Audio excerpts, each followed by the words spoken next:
Dahilan daw ng hiwalayan nila ni Kim Chu ay kasarian ni Sian Lim. How true ang balita na ang totoong kasarian umano ni kapuso aktor Sian Lim ang totoong dahilan ng hiwalayan nila ng ex-jowa niyang si Kim Chu. Sa latest episode kamakailan ng Oras ng Opinyon, Talakayan at Diskusyon o OOTD, isang showbiz-oriented vlog na pag-usapan ng dalawang host na sina Jobert Sucaldito at Chaps Manansala ang nasagap nilang impormasyon tungkol dito.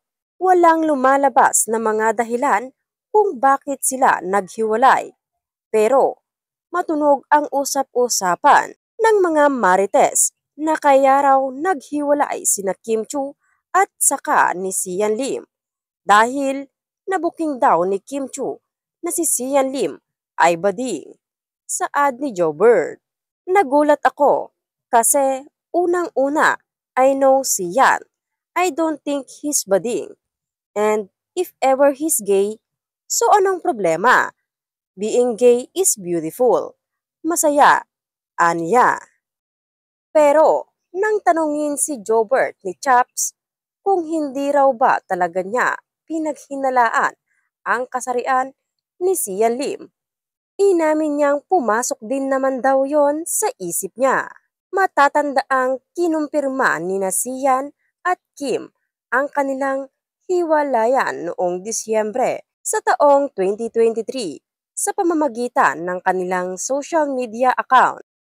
2 araw bago magpasko, inamin ni kapamilya star at It's Showtime host na si Kim Chu na hiwalay na sila ni Sian Lim na matagal nang usap-usapan sa mundo ng showbiz at social media.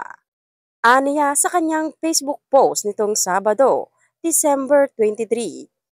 End of a love story. It took me a while to say this. Until today, pinasalamatan ni Kim ang kanilang fans at supporter na patuloy na nagmamahal sa kanila.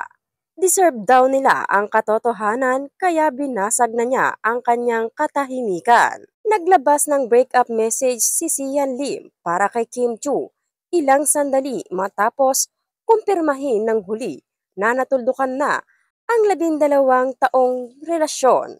Nagpasalamat din ang aktor sa lahat daw ng moments na pinagsaluhan nila ni Kim sa loob ng mahabang panahon.